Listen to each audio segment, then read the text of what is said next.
Nasaan na kaya si Renza? Pakitawagan nga. Wait lang po ba?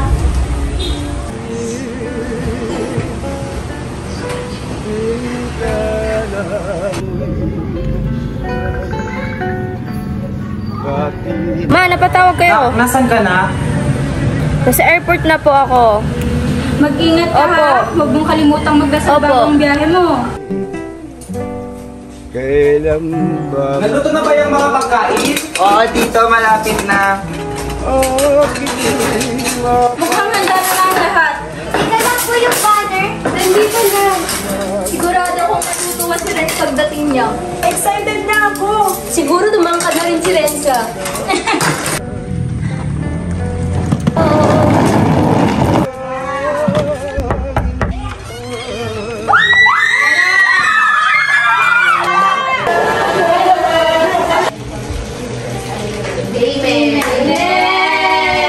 Kain na tayo. Nandito yung paborito mong kaskaron. Alam mo ba? Namiss ko to. Ang kaskaron ay isang Filipino dono na tagawa sa prinitong giniling na malagkit na bigas, gadgad na nyog, at asukal. Karaniwang hugis bula ang mga ito at binebenta sa mga skewer.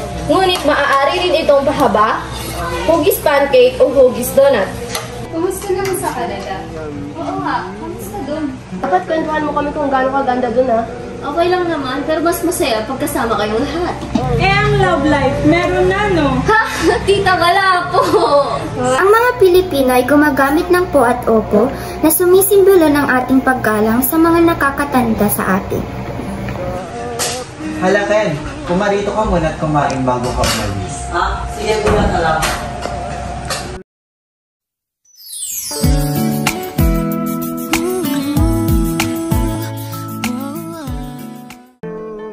Ang handaan ay isang pagtitipon o pagsalo-salo ng magkakasama upang ipagdiriwang ang isang mahalagang okasyon.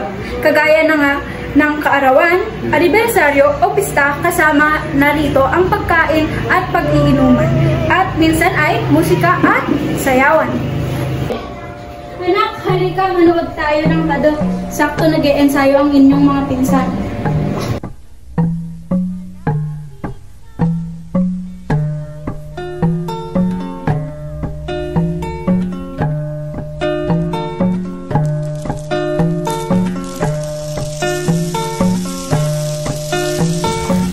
Ay isang natatanging tradisyonal na sayaw na ginagampanan ng mga kalalasihan at kababaihan upang ipahayag ang kanilang kagalakan sa tagumpay, panliligaw, kasal at pasasalamat at iba pang mahalagang kaganapan. Ito ay sinasayaw sa maindayog na kumpas ng mga gong at tambol na itinutugtog ng mga miyembro ng komunidad sa squatting position at lupa. So, ako na dyan, tulungan na siya. Ang bayanihan, ang diwa ng pagtutulungan at suportang ibinibigay ng mga miyembro ng komunidad sa isa't isa, nang walang inaasahang kapalit bilang pagpapakita ng pagiging bayani.